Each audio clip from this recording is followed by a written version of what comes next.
Hi, everyone. I'd like to begin by sharing a story with you. Picture this. I have 16-year-old identical twin daughters, and 8 years ago, when they were 8, their molar teeth fell out on the same day.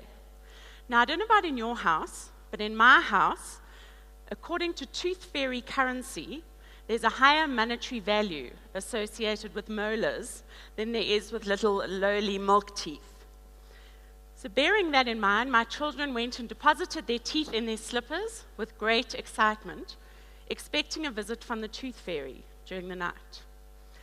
And the next morning, as they skidded towards their slippers, they found their teeth still in the slipper because I'm embarrassed to admit the tooth fairy had forgotten. And she did not just forget the first night, she forgot the second, third, and fourth night. By which stage you can imagine, I felt like the worst mother imaginable. And on the fourth morning, while I was brushing my teeth, one of my daughters came up to me and she touched me on my arm. And she looked at me with the saddest little face you'd ever seen. And she said to me, "Mommy, I don't believe in the tooth fairy anymore." And this was a painful reminder of how mindless life had become. It was Monday, then it was Friday. It was Monday, then it was Friday. I looked at my daughters and they were 8, and I thought, how did they get to be 8? If you think of us this year, it's already nearly March. Doesn't it feel like it was Christmas the other day? And at about the same time as this tooth fairy incident happened, there was a story that hit the news headlines, which really resonated. And you may remember it. There was a UCT lecturer called Andrew Wilkinson, who unexpectedly had to take his 18-month-old son to school. His name was Janosh. And as he put the little boy into his car seat, the little boy fell asleep. And normally every day his wife took the child to school, and this was unexpected because his wife had a meeting. Anyway, because the child was asleep and Andrew was so busy thinking about his day, his to-do list, and how busy and hectic he was, that he drove straight past the nursery school. He arrived at UCT, he parked his car, he got out and he went on about his day, forgetting about his little boy at the back. 3-4 hours later, when the alarm was raised, they rushed to find the little boy dead in the back of the car. 46-degree temperatures had caused his death. Andrew Wilkinson paid the ultimate price for mindlessness. So what is mindfulness? Why did Time magazine feature it 2 weeks ago on the front cover, and they called it a game changer for leadership? I believe mindfulness is your full attention. It's your full attention to the present moment. Now, it sounds like a cliche, but the reason why the present is called a present is because it's a gift. And the problem is we actually spend very little time in the present moment.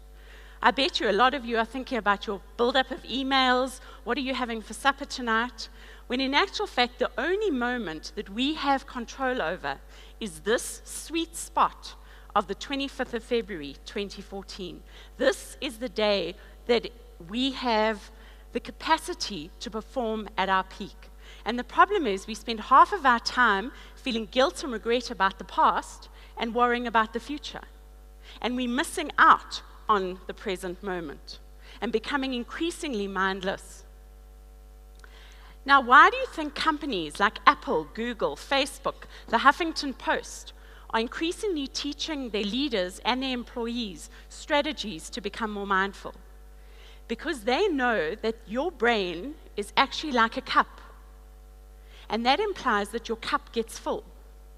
And unless you have some mechanism to actually empty your brain, you are not going to be able to think strategically, and you're not going to be able to have new thoughts. And mindfulness is one of those techniques that actually makes some space in your brain. And they know, especially the technology companies, they know they need staff and leaders who are on the top of their game. They need to be able to empty their brains so that they are innovative, they are creative, they are constantly staying ahead of the pack. Now, what I'd like you to do now is we're going to do a quick brain exercise, and I'd like to give you one tip or one insight into the science behind mindfulness. Why is this so important? So could you bear with me? I'd like you to raise your hands, and I'd like you to imagine your brain as your hand. So this is high neuroscience we're doing here. Right, now what I'd like you to do is imagine your palm as your limbic system. This is the emotional seat of your brain.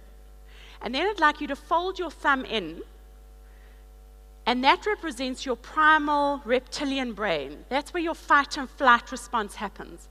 And then what I'd like you to do is close your fingers over your brain, like that. Now that effectively is what your brain looks like, obviously a little bit bigger. Right, you can put your hands down, thank you. Now to carry on this analogy, your fingers represent your prefrontal cortex. Your prefrontal cortex is where your high-level decision-making happens. It's what distinguishes us from animals.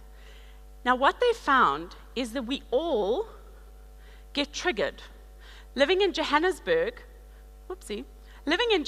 sorry, Jeff. Living in Johannesburg, we get triggered by traffic. I'm sure a lot of you were even triggered this morning. Taxis, stress, deadlines, etc. And what happens when we are triggered is our prefrontal cortex literally flips its lid and exposes your reptilian brain.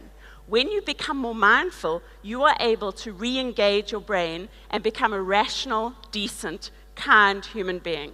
Ladies and gentlemen, when you're at the meeting, be at the meeting. Don't be on your phone underneath the table. When you're driving, be conscious of driving from point A to point B. And when you're with your children, be with your children. Thank you, everyone.